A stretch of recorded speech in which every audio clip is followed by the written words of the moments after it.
합니다. 어린이날도 있고요. 또한 어버이 주일도 있고, 그래서 우리는 5월을 특별히 가정에 초점을 맞추고 어떻게 하면 이 5월 한 달 동안 좀 가정을 이렇게 화목하게 만들어 볼까 애를 많이 씁니다. 그래서 제가 한번 어느 뉴스를 보니까 5월 달에 지출이 다른 달보다 좀 많대요. 아무래도 아이들 선물 사줘야 되죠. 어버이날이라고 나가서 또 이렇게 좀 외식도 해야 되고, 하여튼 그런 일이 있다 보니까 5월 달은 아이들한테 너무나 좋은 달이고, 그리고 이 어머니나 아버지한테는 좀 기쁜 달이긴 하지만 좀 호주머니가 가벼워지는 그러한 달이 바로 5월입니다. 특별히 교회에서도 이 5월에는 이 가족과 관련된 여러 가지 행사를 합니다. 어버이 주일도 지키고요, 어린이 주일도 지킵니다. 그리고 이렇게 야외 예배도 나가서 우리 여자 성도님들이 이렇게 밥하고 이런 것들을 조금 어떻게 좀 짐을 좀 내려놓게 해줄까, 이런 고민도 좀 합니다. 그래서 이 5월에는 교회 역시 어떻게 하면 이 가정을, 또는 주님께서 바라시는 가정을 이렇게 잘 만들어갈까에 대해서 고민하고 우리 함께 그것을 위해서 애쓰는 바로 한 달이라고 말할 수가 있습니다. 보통 우리는 가정을 하나님께서 세우신 가장 기초적이며 근본이 되는 공동체라고 이해를 합니다. 신성한 창조 질서 안에서 그 기반을 둔 가정은 사회의 기본 단위라고 말할 수 있습니다. 그러한 가정이 건전하게 세워지는 것은 하나님께서 진정으로 바라시는 것이고, 또한 하나님의 교회가 세워지는 데에 대단히 중요한 역할을 합니다. 오터란 학자는 건전한 가정을 다음과 같이 규정하였습니다.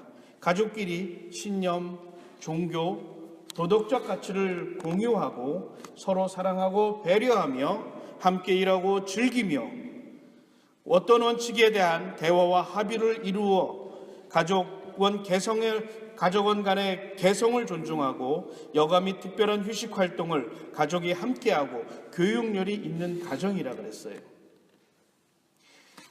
이 이야기를 조금 더 짧게 요약해 보면, 가족 구성원 간에 서로 존중해주고 서로 배려해줌으로 그 가족 구성원들이 잘 성장할 수 있도록 돕는 것이 가정이라는 겁니다. 그래서 건전한 가정은 가족 구성원 간에 상호 신뢰와 사랑이 있습니다.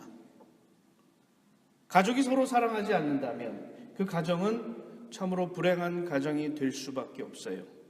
그리고 가족이 서로 신뢰하지 않는다면 그 가족은 무너질 수밖에 없습니다.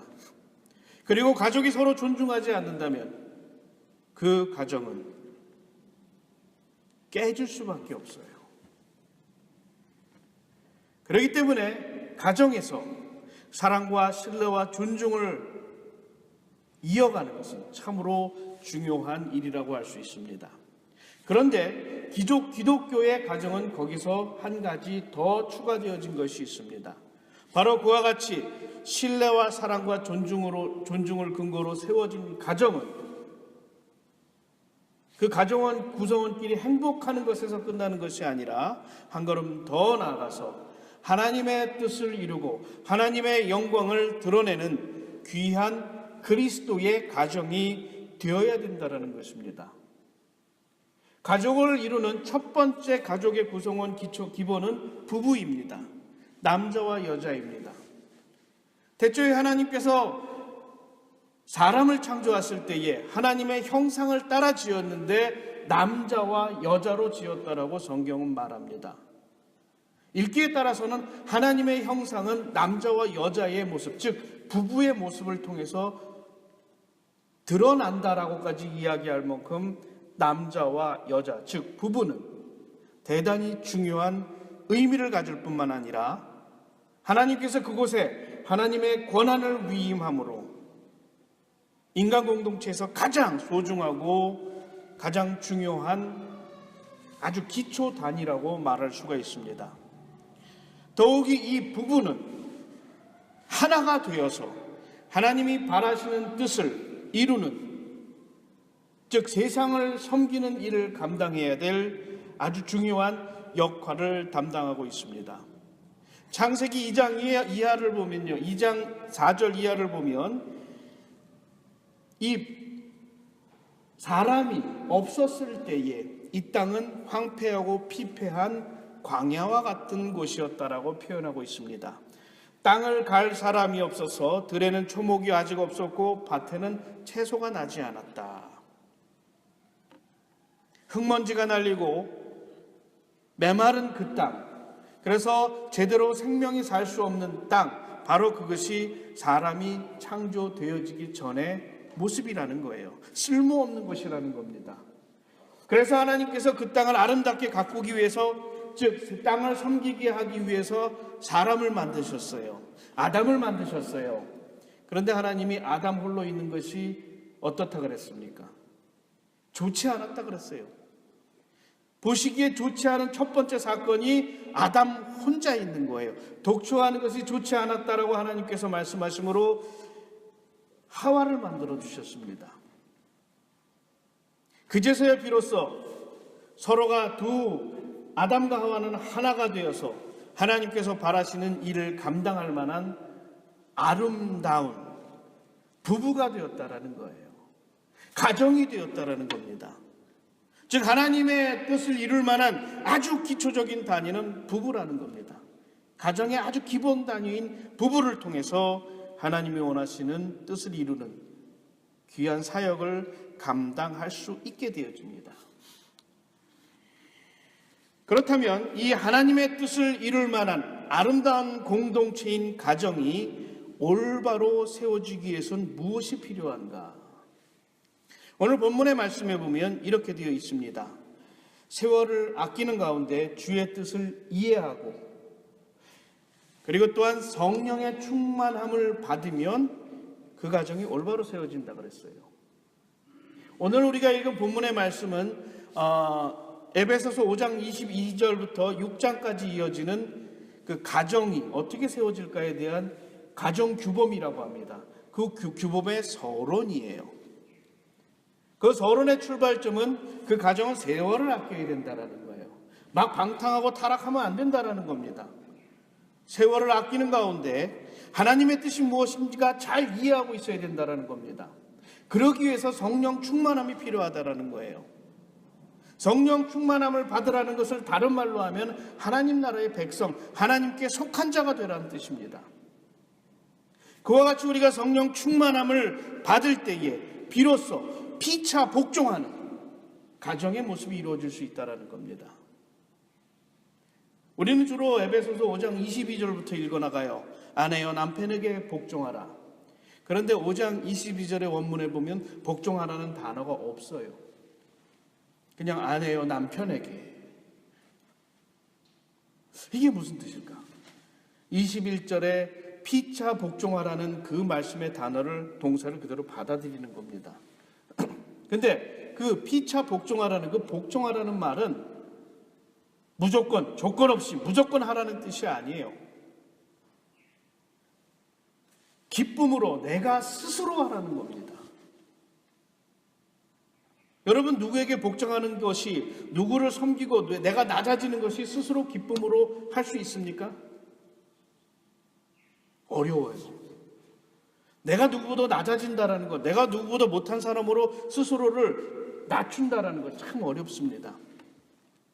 그런데 가능하다라고 오늘 본문은 가르쳐주고 있어요. 어떻게? 하나님의 뜻을 이해하고 성령에 충만하면 그리 할 수 있다라는 겁니다. 그리스도인들을 향해서 바울이 끊임없이 이야기하는 것이 무엇입니까? 내 이익을 구하지 말고 타인의 이익을 구하라. 다른 사람을 섬기고 높이는 자가 되라 라고 가르치고 있어요. 아내에게 권면하는 것이 그것입니다. 남편에게 복종하라는 것은 남편이 나보다 높은 사람이기 때문에 내가 굴종하라는 뜻이 아닙니다. 내가 그리스도인으로, 내가 하나님의 뜻을 이해한 자로, 그리고 내가 성령에 충만한 사람으로서 내가 가장 귀하고 소중하게 여기는 내 남편을 정말 섬겨주고 높여주라는 거예요. 그것이 바로 피차 복종하는 아내의 모습이라는 겁니다. 즉 아내가 남편을 섬겨주고 높여주는 것은 바울이 첫 번째로 권면한 피차 복종하라는 첫 번째 권면의 첫 번째 모습이에요. 그러면 남편도 아내에게 복종해야 되는데 어떻게 복종해야 되느냐? 목숨 걸고 죽기까지 나를 희생하면서 사랑하라는 겁니다. 바울 시대의 남편에게 야, 당신의 아내를 정말 죽기까지 사랑해, 이렇게 말하는 것은 받아들일 수 없는 말이에요. 남자는 우월한 존재이고 남자는 위대한 존재이기 때문에 큰 일을 품고 큰 뜻을 이루어야 되는 존재인데 나보다 열등한 존재, 나보다 못난 아내를 사랑한다? 이건 아니라는 거예요. 그 시대에서 아내를 사랑하는 것은 아주 찌질한 남자나 하는 것이라고 그들은 생각했어요. 남자는 용사가 되든 학자가 되든 뭔가 위대한 일을 해야 되는 존재였다. 왜? 우월한 존재이기 때문에, 신의 속성에 조금 더 가까운 존재이기 때문에 그렇게 행동해야 된다라고 생각을 했습니다. 그런데 바울은 그것이 틀렸다라고 말한 거예요. 아내를 사랑하기에 어디까지 사랑해야 되느냐? 내 목숨을 다 줄 만큼. 세상에서 가장 소중하고 귀한 존재가 아내이기 때문에 정말 주님께서 교회를 위해서 다 자신의 목숨까지 다 드렸고 가장 낮은 곳까지 내려오셔가지고 십자가에 달려 돌아가셨듯이 남편은 그렇게 아내를 사랑하라는 겁니다. 아내에게 요구한 복종하라는 말과 남편에게 요구하는 사랑이란 말은 어떤 면에서 동전의 양면과 같아요. 남편에게 요구하는 이 사랑은 복종하는 모습이라는 겁니다. 어디까지 낮아져요? 높은 보좌에 계신 주님께서 낮아지셔가지고 십자가에 달려 돌아가시는 그 모습, 가장 낮은 곳까지 내가 내려와서 교회를 떠받쳐 세우듯이 남편 역시 아내를 그렇게 세우라는 거예요. 그게 사랑하는 모습이라는 겁니다. 그게 복종하는 모습이라는 거예요. 가정은 그렇게 돼야 된다는 겁니다. 남편과 아내가 서로 사랑하되 희생을 서로에게 요구하는 것이 아니라 내 스스로 희생함으로 상대방을 높여주고 상대방을 조금 더 귀하게 여겨주는 것, 그것이 주님께서 바라시는 사랑과 복종의 모습이라는 거예요. 그러기에 상대방을 존중하지 않는다면 그것은 사랑이라고 말할 수 없습니다.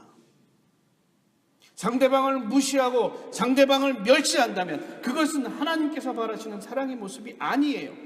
그것은 집착이나 욕정에 불과합니다. 그것은 하나님이 바라시는 모습이 아닐 뿐만 아니라 하나님이 바라시는 가정의 모습도 아니에요. 정말 서로를 높이고 서로를 섬겨주고 세워줄 때에 하나님께서 바라시는 아름다운 부부의 모습이 이루어지고 가정의 모습이 이루어질 수 있습니다. 두 번째로 자녀와 부모의 관계를 재설정합니다. 아이들이 부모를 존중하고 따르는 건 지극히 당연해요. 그래서 오늘 본문의 말씀, 6장 말씀에 보면 자녀의 너희 부모를 공경하라라고 그랬어요. 그거는 우리가 세상 어디를 가도 당연하다라고 생각을 합니다.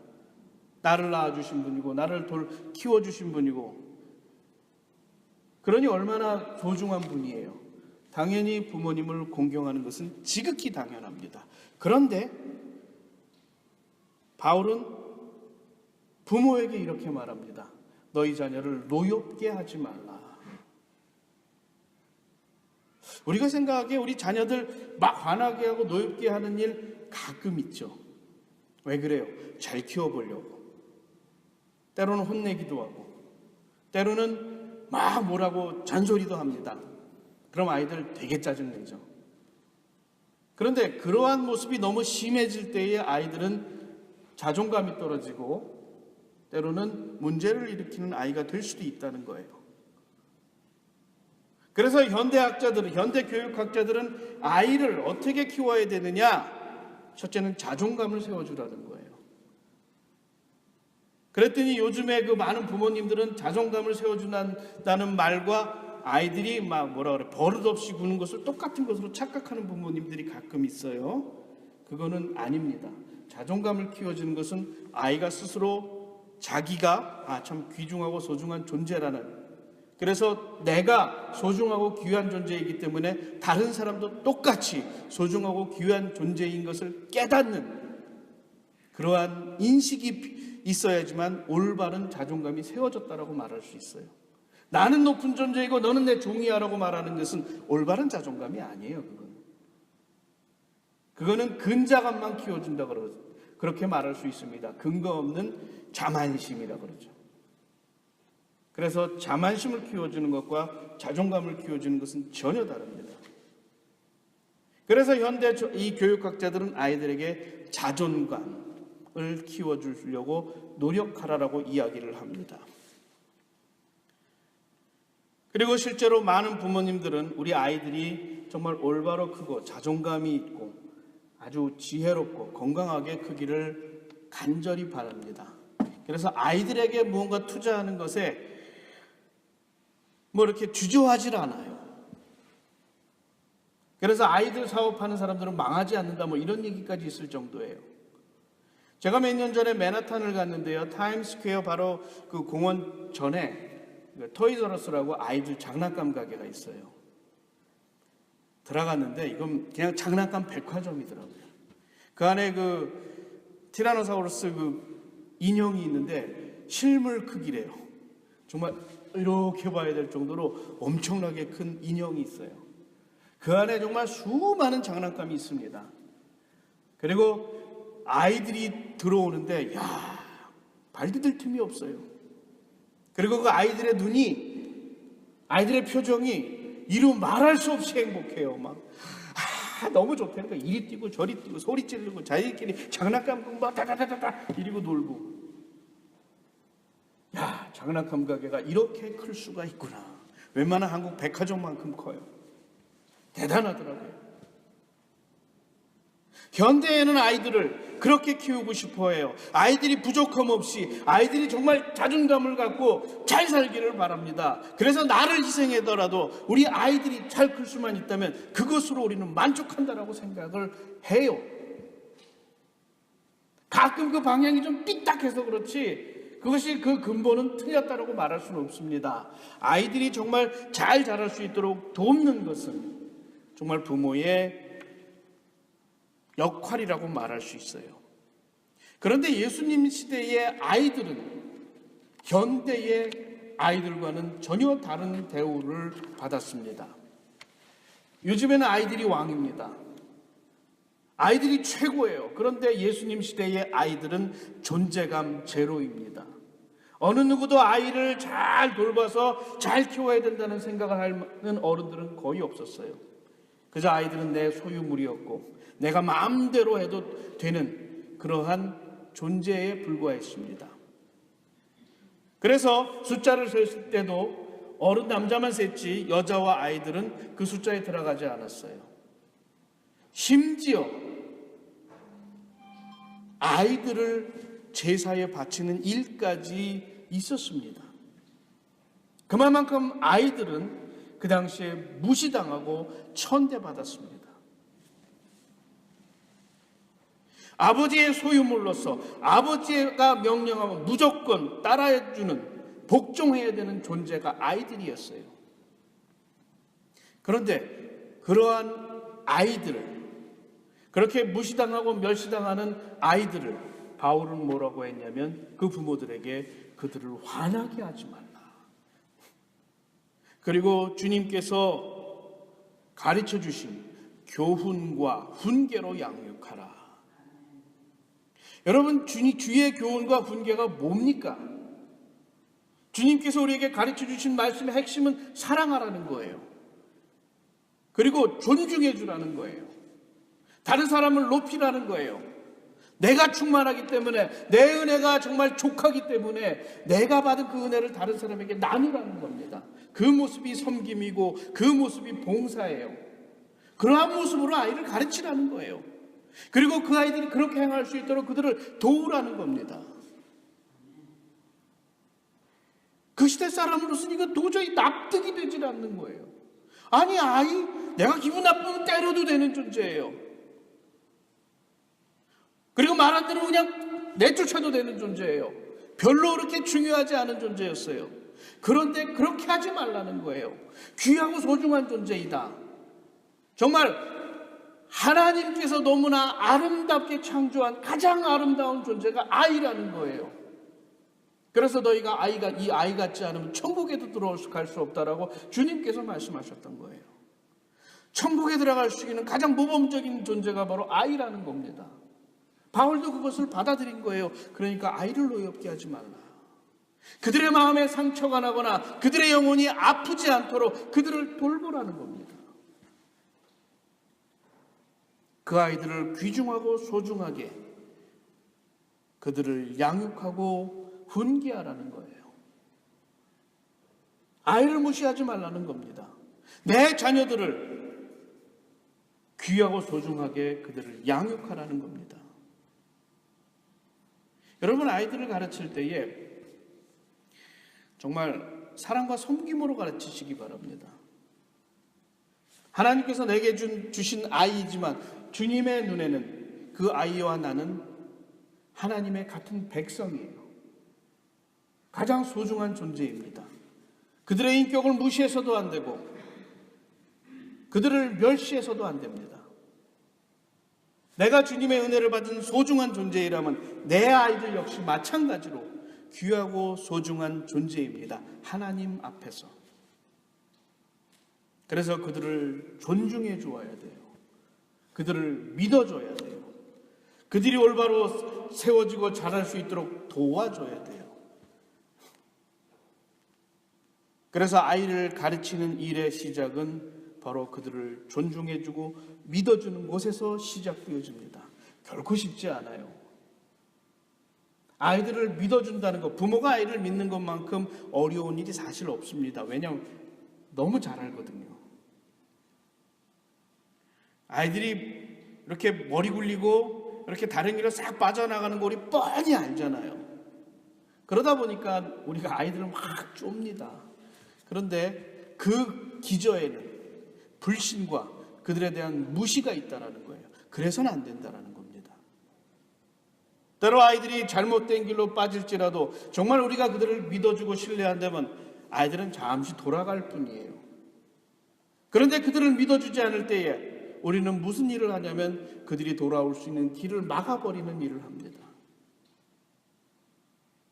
그래서 부모들은 아이들을 믿어줘야 된다는 거예요. 끊임없이 신뢰해주고 끊임없이 사랑해주라는 겁니다. 그러했을 때 아이들이 정말 어린이로서 하나님의 일을 감당할 만한 성인으로 자랄 수 있다는 겁니다.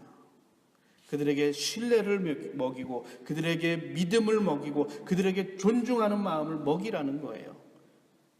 그러한 가정으로 세워질 때에 비로소 그리스도의 가정으로 하나님께서 바라시는 건전한 가정으로 우리 가정이 세워질 수 있다는 겁니다. 가정 구성원끼리 진정으로 서로 믿고 서로 사랑해 준다면 그 가정은 하나님이 원하시는 굳건히 세워진 가정, 어떠한 일에도 흔들리지 않는 가정이 되어질 수 있습니다.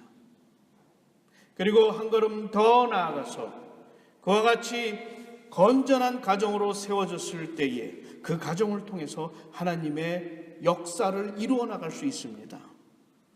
그 가정을 통해서 하나님의 뜻을 이루어 나갈 수 있습니다. 저는 우리 하시엔다 교회 모든 성도님들의 가정이 그러한 가정이 되기를 바랍니다. 어른도 아이도 때로 이렇게 엇나갈 수 있어요. 실수할 수 있어요. 잘못된 길로 나아갈 수 있어요. 그런데 그 가정이 건전하고 믿음과 신앙과 사랑에 근거한 가정으로 세워져 있다면 조금 돌아가는 삶을 살게 됩니다. 다시 돌아올 수 있다는 거예요. 그리고 돌아온 아이는 더 강한 모습으로, 더 성장한 모습으로 주님의 일을 감당할 수 있습니다. 어른도 마찬가지고요. 저는 여러분 모두가 그 일을 이루시기 바랍니다. 그리고 여러분의 가정이 하나님의 뜻을 이루는 그리스도의 가정이 되기를 주님의 이름으로 축원드립니다. 기도하시겠습니다. 사랑과 은혜가 충만하신 하나님 아버지, 이 가정의 달을 맞아요